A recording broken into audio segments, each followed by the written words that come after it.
Hi, Stephanie. No. Great to have you. Oh, hang on now. Oh, you're back. Great. Um, well, hi. I think you need no introduction, especially because many of the people watching already know you. But everyone, this is Stefanie Batten, who's the founder and director of company SBB, which is you'll say this better than I'll ask you more about it in a moment, but intercontinental dance theatre company. And we are so lucky to have you here. So I'd just love to ask you a little bit more about what your life has been like this last year in kind of personal and professional terms. Super. I literally just came out of a wonderful creative class at MIT about 2 minutes ago. And so I sort of feel like my life right now is a lot of this. And it makes me do this at times, and it makes me go away at times, and it makes me engage with lenses in a way that I haven't been doing on such a regular basis. Indeed, I work in between dance theater installation and really I'm just kind of a storyteller and someone that loves to dive into connecting us and understanding why we choose to be connected as people on this planet, and why we make other choices, like why we don't. And if we can kind of uncover the meanings and the reasons behind those things, that well, maybe that's an avenue into dialogue into how we might live better and make better choices. So I love doing that through live as well as through cinematic invitational ways. And I'd say the pandemic, after the complete fear and shock and drama and depression and freaking out and and everything that we all have gone through, and loss and life, and light switches being switched on and helping them stay on with regards to subjects and movements. I'd say, at some point you just kind of have to accept what's coming and accept what is the present. And as a result of that, I think we were able to shift in a very strong way to something in a practice that I've been doing for many years, which is making dance cinema. And we were quite lucky that we were also able to shift a lot of our canceled live work into digital commissions, which is, I think, it's kind of funny, the performing arts institutions are calling cinema work, digital commissions, whereas cinema is just calling it cinema, right? So it's kind of neat. We always need to kind of like create these new vocabularies dependent upon what space we work in. Everyone needs ownership, it seems, of things. And so it's been very unique and very special for us to be able to have done this. And I think your project is just another example of that, being able to meet and work with people that we wouldn't necessarily be able to during COVID, and finding unique ways in satellite spaces to do things together. Great. Yeah, as you say, I think it's interesting in the classical music space as well. Many of us are not adapted to cinema, so everything is sort of a pivot, and we're thinking through how do we find new media. But you've been in this space for a long time. You're really experienced in this space. So I'm curious what this collaboration has been like, or others that you've worked in during the pandemic. Have you found ways to, well, I know you have, but what ways have you found to share your experience with others adapting to this media? Yeah, I think it's really interesting to think about this from the point of view of the musical standpoint, because there are certain genres within music that do prime visually, right? And they've always been highlighted to do that. And I just think of, I'm the daughter of a jazz musician and atonal classical composer, so it's a very bipolar way of listening and growing up and hearing sound. And also part of that group's identity was extremely visual, right? And it was extremely public, and it was extremely tied to visual rhythm, and which has always worked great for camera, right? So whether that then transitioned into R&B and into hip hop and into everything that legacy is showing us in future spellings, it's been extremely clear as to how its voice has been present in the cinematic space. And it is true from the classical side that it is fascinating that we haven't been able to also take the same advantage, because there are distinct similarities, right? There are, and I think the Chrysalis project is highlighting that there is great transformation, there is great storytelling opportunity with the rigor with which musicians engage with instruments. There is distinct POV in that, and those are mechanisms that do propel story forward. I mean, they can. And so it's just discovering, you know, for lack of a better word, what is the music video for the classical side of music, because it's there and it can be there, right? So I would say for us, it's always really specific and different, as is every project. So far during COVID, I haven't seen or been able to be next to any of the composers with whom I enjoy working with. And so knowing that everything is through the space of Zoom, I'm referencing to my laptop that is up there. Like right now, I'm just sitting down on my carpet because I just need to get off of a chair. But it's understanding and saying, okay, this is all for screen now. So what rhythmically do we need to develop? Identity-wise, what rhythmically do we need to have present, not just for the physical manifestation, but also for the sonic, and how is that going to be translated into film? And so they've been great conversations, because live's not going to go anywhere, but neither is this. And this is the side that's going to be continuing to develop. And if we know that that's the truth, then, well, let's just talk about the fusion and how we're all going to work together to make the best products possible, right? Yeah. So we started talking about the Chrysalis project actually back in September now. So thinking about ways to translate, particularly visions of hope, because I think everyone is, in September especially, was feeling pretty burnt out, wondering where this was going to go. And I was wondering if you could tell us a little bit about how you started conceiving of this project, what hope looks like for you on screen, in life. Yeah, I mean, it's. I guess the most hopeful thing I can think about when I think about life is that it continues to keep going, right? And that cycle is something that is unbreakable. And with the extinctions and with the people that we are losing and that we have lost, that those of us that are fortunate enough to continue forward, it's for a reason, and it's to bring us to a more idealized way of being, right? I hope, and I do believe the arts does do that. So I think when we first started chatting in September, I think we're thinking, okay, what are the kids doing? Who's meeting in person? Who isn't? Like kind of organizing all of that real life stuff, and then alongside that, trying to find what are the ways that we can imagine translating hope into cinema, and through music. And so to me, I thought, this spring, I watched my daughter, COVID spring, I watched my daughter engage, and we were very fortunate that we could be on my mom's farm for months. And I watched her just dive in, this New York City kid, just kind of like dive into nature out of that, 1 week visit context, right? And a lot of the work that she was playing around with in her play was around butterflies, because that's what was going on. So I couldn't help but think how wild that this is coming our way. And that act of transformation, of changing, of evolving, is just such an amazing feat that we do naturally. So my idea was then, okay, how do we translate the shedding of that skin and the attainment of what might be flight, what might be, exiting a space. And so I knew for sure we wanted to work in the vertical. That was for sure, because I wanted definitely us to dive into anything that could suggest nesting and orientation towards small to large.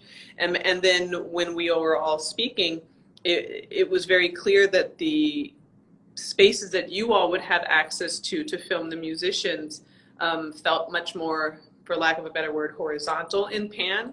And so then that meant great. So then we would be able to be working camera-wise, we would be able to be working with identities that were expansive in this direction as well as expansive in this direction. And to me, there's nothing more physically hopeful than watching expansion up. So we kind of tried to kind of stay with that. And I think we really achieved it. We're releasing on Saturday, so everyone will get to see it. Yeah, I'll summarize the components really quickly for those watching in case not everyone is familiar with the project. So Stefanie is working with the dancers in New York, and then we have the musicians in Oxford in the UK who are playing the music, and we're also filming them. And that music was written by Erica Vega for this project. So we've got those components, and Stefanie, of course, has been the mastermind in thinking through how this all fits together. And it's been really amazing to get a sense of your philosophy and vision for that as well. So I'm wondering if you can tell us a bit about the music. You have a real gift with working with atonal music in a way that not everybody does. How do you approach that? How do you think about music and visuals? Yeah, I guess. Yeah, I mean, as a kid, it's kind of funny because you know, I would ping in and out of very clear, let's say, you know, brass sections that were for, you know, singers or arrangements for singers that my dad would be working for, or arranging for, or, you know, really clear like piano slays and and and then at the same time I would wake up and I would also hear just like repetitive rhythmical parts that you know could almost like make your head explode, let's say. And I'd say eventually, since that was just my sound life, eventually I found harmony between both of those styles, right? And that they're both extremely expressive.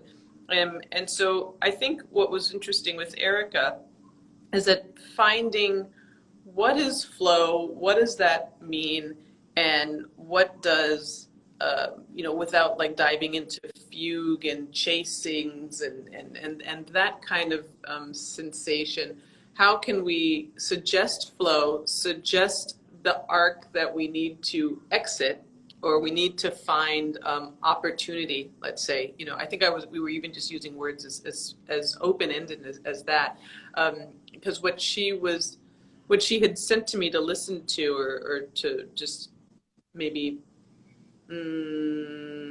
yeah, play around with, all had very clear suggestions of smallness and largeness within them. And I think that is the spirit of atonal music, whether you're dealing with the chamber orchestra or what, you know, it's that meter and sound and time can be shifted and pulled at and plucked forward and propelled forward. And there are ways that that atonal music does that offers surprise and frustration, as well as yes, I think surprise is a great word for it. It can just propel you forward without any lead or prep lines, right? And that's what was really rewarding with what she brought to the project. And it allowed us to also engage with a third entity in our film, which are feathers, and against, you know, the vastness of the ruins of the abbey. That, sorry team, spoiler, I'm giving you setting. But what that does, and what that did, is it allowed also the arbitrary nature of how an element engages with us. We also worked a lot with our hair and our skin, and how do we say this? And with our perspiration, our sweat, so that we would have just also accidental and multifaceted visual stimulations going on at the same time that would support the musical. That is an incredible way to think about and talk about atonal music. I hope all of my musicians are watching, because what useful categories. I think even those of us who are classical musicians, who are trained in classical music, we often, you know, we're trained on Mozart, and we often can't help but think in predictable patterns, melody. I think it's one of those things that we spend our younger classical years thinking about. And then you get to these pieces that you need to think about totally differently. So I love this idea of thinking about smallness and largeness, opportunity, vastness, tension. Yeah, great ways to think about that. I'll store those away. Right. Yeah, I'd love to know jazz context, right? Like, what is the organized big band, right, with all of its sections versus the small trio that you would see down at like the Village Vanguard, you know, when I was a kid, and watching everyone and hearing and seeing everyone relate to time, right? It always goes back to this time, right? That you know time wise when you would have to come back in, when the refrain would have to come back in. But what happened within that space was built upon trust and just, you know, that kind of golden relationship that those musicians had with one and have with one another. I felt that that was very much translated into Erica's work, and so then that just offers us a million entry points physically. Yeah, that's a great transition to the next thing I wanted to ask you about, which is your rehearsal process, because you create something that is at the same time incredibly intimate and somehow philosophically vast. How do you do that? What does the rehearsal look like? Yeah, a lot has to do with carpet. You know, Gail and Rachel and I, we headed off to our company storage first, and we just started thinking about, okay, you know, the realities of bubble COVID making are exhausting, and are also can be full of fear. And so, of course, we have to go through, okay, are we all okay? When was your last test? You know, go through all these basic protocols. But when we were inside of storage, we were looking at what Shane had offered us to pull from, and we were looking for things that would blend in with our nest environment first, right? And we also knew that this is going to be a film that was going to speak about skin colors and to really play against the different colorings and shades that the two performers are versus the nesting color and versus the flight color, right? So, pardon me, we knew that we wanted to find things, you know, to me, I always start from, I'm always a very visual person. I see where things are supposed to take place first, then I understand how to fill them up, and with whom will help us move this story forward wherever that's taking place, right? So it was really clear that we came back to my house with some clothing choices, and I kid you not, when I talk about the carpet, we dived onto this carpet. This is the carpet right here, team. This is the carpet. There's Oscar. Oscar was with us too, and we figured out that we knew we needed this perspective.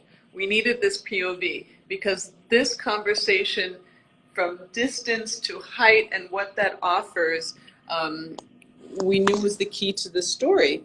And that was simply because we were here and I was standing on a table filming us so that I would have some distance. And it was suddenly very clear to me, and we got on the horn with the DP immediately, and I was just like, great, here's the film.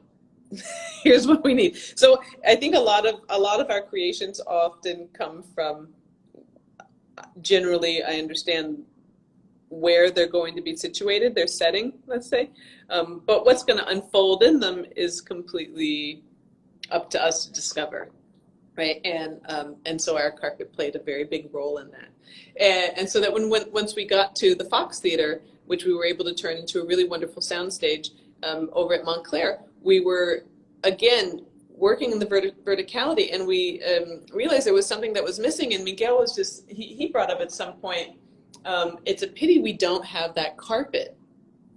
Well, don't you know, and this is what I love about life, I had just ordered my carpet for my office, and it had just arrived. We had a carpet, my friends. So it allowed us to create really perfectly the scenic element 100%. And yeah, and it saved everybody completely. And it also allowed COVID protocol to be respected even more because we were then just situated in such a specific amount of space. Our footprint was much smaller. That's amazing. And yay for the carpet. Oh, So when you're filming versus performing live, how much do you plan ahead of time and how much are you calling cues to the performers? So, oh, we definitely had I mean, we had a light board, you know, I boarded out, you know, our storyboard basically from beginning to end. And then I think it was important, as a part of this project, and I think a part of a lot of COVID making right now is inviting different collaborators who may or may not have previously work together, right? And so Kevin, you, the cinematographer, and I had never worked together, and so I wanted to also really respect his practice and how he was approaching this, and then of course I could tell that he was perhaps also a part of more pyramid type making structures, right, where director says all, right, and sure, I can also exist in that, but I can also, just change the form so that we can all feel a bit more equal in our making. And that's what we kind of did. He set up the shots that we had, really come up with, and then it was also inside of each shot what spoke to him. And we just kind of just kept saying, yeah, go with it. If that makes sense to you, let me step out so that you can get what you need. I think with dance in particular, there are hidden jewels when it's not in a proscenium setting that the camera is invited to discover, and that is the point of, I think, the cinematic experience, that the sight can be shifted and can be seen in nooks and crannies that we don't necessarily have opportunities to, because you can suspend time, right? And that is the kind of conversation that we wanted to have. So sure, there was a lot of prep, and then a lot of tossing that prep out the door and letting it be what it needed to be, because pieces always tell you what they need. It's just we either know how to listen to it or we don't. That's been one of the really inspiring things about working with you, is the willingness, not just the willingness, the encouragement of breaking that pyramid structure and changing it. How are we all working together? How are we thinking through this? And especially with this project, we had so many partners involved. So we had Montclair State, who they provided us with editors, studio space. Am I right about that? Yeah. And then we've got, you and I met through Centre for Ballet and the Arts at NYU. We've got Oxford University involved, and Oxford Alternative Orchestra, SBB. So it's been a blast. But I think with that kind of a structure, we needed your leadership in that way to say, no, we're going to change the way we think about structures and creation structures. And that's been great. Yeah, I'd love to ask you on that note, what kind of advice would you give to artists in this time, young artists, peers? I mean, it's kind of the same thing that I think there's two things going on as a result of what the pandemic and who has been forced to leave spaces. I think there's something to losing, I feel, a great group of people that may have had to make new changes and choices for life reasons. And I think about what does that mean for new makers that are suddenly being thrust into the market, right? The ever-changing industry, right? And it makes me think, okay, if I know that I'm not going to receive the baton in the traditional way from, and I'm saying not my elders, but really, this is maybe just a 10-year difference, right? But that 10 years, there's something very specific and special that occurs in that time frame of life learning. And if I know that I'm not going to be able to get that baton in that traditional way, then I think as a new person coming into the space, I would encourage an active choice to go out and seek them, right? We are very artisanal in how we make and how we pass along information. Of course, we can study it study clips as much as we want, but in the end, there's a difference between copying and pasting and being able to embody experience. And so if we know that we will not be perhaps making next to the 40-year-old or the 50-year-old, but maybe the 70-year-old will still be making in the space. Maybe they'll still be able to be present. Or how can I go about and just like reach out and get into conversation while a herd of people have suddenly gone back to school now, right? I mean, it's interesting the role that higher education is suddenly playing, at least stateside, in terms of maintaining and keeping art and culture alive and valuable and pushing that forward. So it's how can I go about and reach out to people so that I can have and discover the magic making necessities, right? And I think that once we understand that, then it's not that there's a void. It's that we are all full of everything that we need so that we can represent everybody. And I think that's, as a new maker, that would be something that I would be wanting to suggest to others, as well as I would think that would be my natural desire as well. How do I complete the whole picture? Yeah. So in some senses, there's big opportunity here. There's been a shake-up. Things are changing, There is, yeah, yeah, but maybe absolutely. we reshape the landscape in a better way. Yeah, I mean, what is the theme right now? Build back better. Isn't that the right? It's I think it's also from building within building back better. It's also structurally challenging structure systems that perhaps have not been the best, right? And haven't been serving everyone. So, let's rebuild those. Yeah, that's a great note to end on. I would just encourage everyone to tune in on Saturday. The film will go live at 3 p.m. EST, which is 7 p.m. GMT UK, 8 p.m. if you're in Europe. And with that, I would just say thank you so much, Stefanie. Total pleasure. Talk to you soon.